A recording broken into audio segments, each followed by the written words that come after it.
Question number 1 का third part पढ़ रहे हैं और ये थर्ड पार्ट अच्छा खासा पार्ट है, लेकिन ध्यान से देखना इसे। ठीक है। First question third part says आपको एक रिलेशन दिया गया, relation R in the set A, और सेट ए है आपके पास 1 2 3 4 5 6।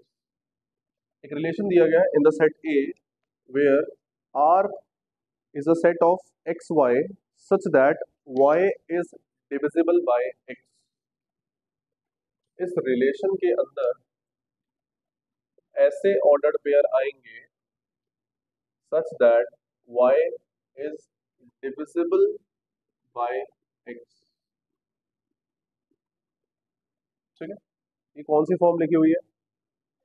सेट बिल्डर फॉर्म लिखी हुई है। आप इसको रोस्टर में कन्वर्ट कर लो तो थोड़ा आइडिया लग जाएगा। याद रखना, इस रिलेशन के अंदर ऐसे पेयर आएंगे जहां पर y is divisible by x है। y x से डिवाइड होने का मतलब है कि y ऑब्वियसली ऊपर आएगा, x नीचे आएगा, मतलब x से डिवाइड करना है y। ठीक है। तो सबसे पहले शुरुआत करते हैं। यहाँ पर पहला एलिमेंट कहाँ से आएगा? a में से। दूसरा एलिमेंट कहाँ से आएगा? वो भी a में से आएगा। क्या 1 1 को डिवाइड करता है? ओके करता है। 1 2 को भी डिवाइड करता है, 1 3 को भी करता है, 1 4 को भी करता है, 1 5 को भी करता है, 1 6 को भी करता है। ठीक है। 1 के तो सारे हो गए। 2 2 को डिवाइड करता है, 2 4 को भी करेगा, 2 6 को भी करेगा। क्लियर? उसके बाद 3 3 को डिवाइड करेगा, 3 6 को डिवाइड करेगा, 4 4 को डिवाइड करेगा, 5 5 को डिवाइड करेगा, और 6 6 को डिवाइड करेगा। इसके अलावा कुछ होगा कि नहीं होगा? ये सुन लो। नहीं। ओके। ठीक है।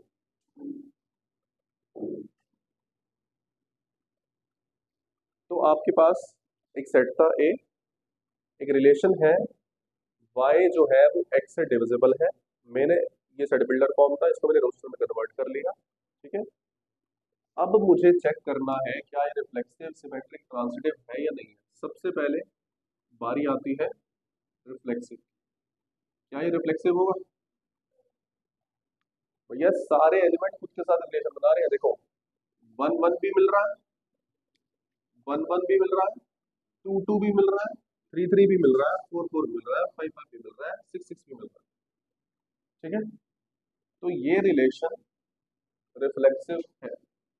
तो इसमें लिखना गया आपको, आप कहोगे देखो, अब इसको या तो जनरल प्रूफ कैसे करना है ध्यान से देखना। आपने लिखना है for every element A, for every element A लिख लो या एक्स लिख लो, कुछ भी। For every element X belongs to A, X is divisible by X. आपके पास दो तरीके हैं इसको दिखाने के। या तो आप लिख दो 1 1 2 2 3 3 4 4 5 5 6 6, ये सारे के सारे एलिमेंट किसके अंदर आते हैं? रिलेशन में। मैंने यहाँ पर लिखा, यहाँ पर क्या लिखा? 1 1 does not belongs to R ना। सिमिलरली आप यहाँ पर लिख सकते हो कि 1 1 2 2 3 3 4 4 5 5 6 6 रिलेशन के अंदर आते हैं, इसलिए ये रिफ्लेक्सिव है। या फिर सबसे आसान तरीका, आपको ये दिखाना है कि जितने भी एलिमेंट ए सेट के अंदर आते हैं वो इस कंडीशन को तो पास करेंगे करेंगे। कौन सी कंडीशन है? कि x खुद को डिवाइड तो करेगा ही करेगा। हर नंबर खुद को डिवाइड करता है ना। जो भी रूल लिखा हो ना, जो भी रूल लिखा हो, x की जगह भी x पुट करना है और y की जगह भी x पुट करना है। अगर वो स्टेटमेंट ट्रू वो बन जाएगी तो वो रिफ्लेक्सिव होगा। अगर वो रिलेशन मतलब वो स्टेटमेंट फॉल्स हो जाएगी तो रिफ्लेक्सिव नहीं होगा। रिफ्लेक्सिव क्या होता है? रिफ्लेक्सिव में हर एलिमेंट खुद के साथ रिलेशन बनाता है। और रिलेशन होता क्या है? रूल जो क्वेश्चन प्रोवाइड करता है। हर एक एलिमेंट खुद से डिवाइड होता है ना, ये बात ट्रू है और ये हमें दिख भी रही है रोस्टर फॉर्म। तो देयरफॉर अगर x खुद से डिविजिबल है तो इसका मतलब x x रिलेशन के अंदर आएगा, और अगर x x रिलेशन के अंदर आएगा तो relation is reflexive, relation reflexive होगा। ठीक है। अब आते हैं सिमेट्रिक पर। सिमेट्रिक अब सिमेट्रिक रिलेशन प्रूफ करने के लिए या फिर चेक करने के लिए आप सबसे सिंपल एग्जांपल देखो। यहाँ पर 1 2 है, क्या 2 1 दिखा? नहीं दिखा। 1 3 है, क्या 3 1 दिखा? नहीं दिखा। तो ये सिमेट्रिक तो हो ही नहीं सकता। तो आपने लिखना है since 1 2 belongs to R where 1 and 2 belongs to A। 1 2 जो है वो रिलेशन के अंदर आते हैं where 1 and 2 belongs to A, but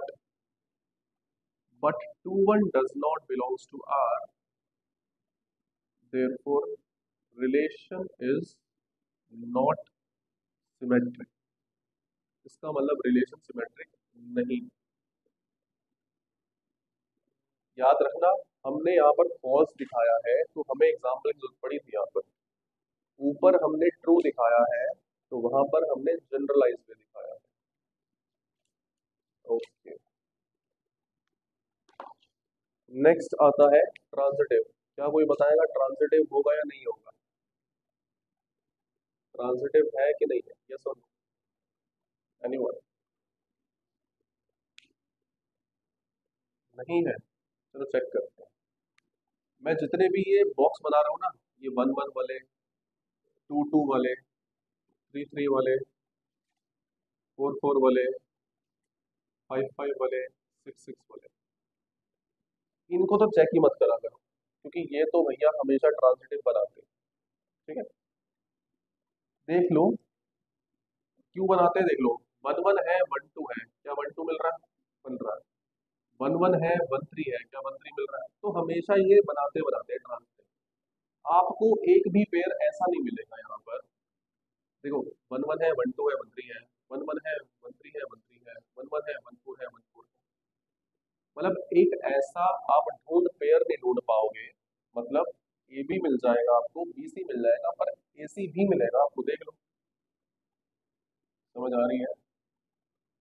देखो ट्राई करके देख लो। चाहे देखो 1 2 है, 2 4 है, 1 2 है, 2 4 है, 1 4 मिल गया नहीं मिल गया? ऐसे जितने मर्जी देख लेना। 1 3 है, 3 6 है, 1 6 भी मिल जाएगा।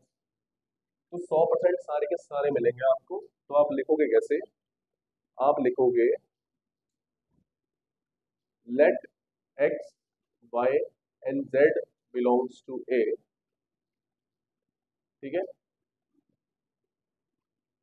Late X Y Z belongs to A. X Y belongs to R. नहीं, एक काम करो, लेट लेके चल दो। लेट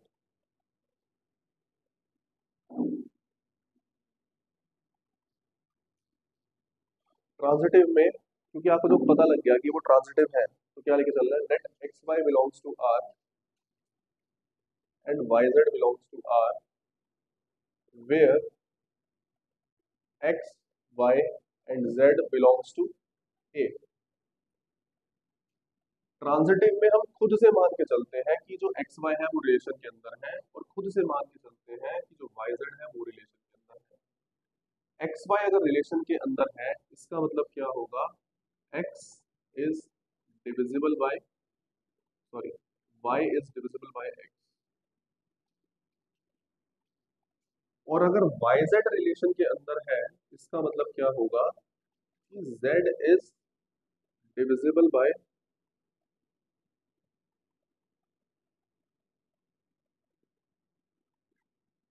देखो y जो है वो x से डिविजिबल है, और जो z है वो किससे डिविजिबल है?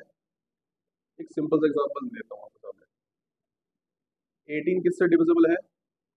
6 से। और 6 किससे डिविजिबल है? 2 से।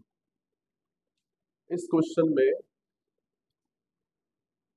वो एग्जांपल मिलेगा नहीं, यहाँ पर मिलना मुश्किल है। जैसे कि चलो अगर ले भी ले तो 4 डिवाइड होता है 2 से, और 2 डिवाइड होता है 1 से।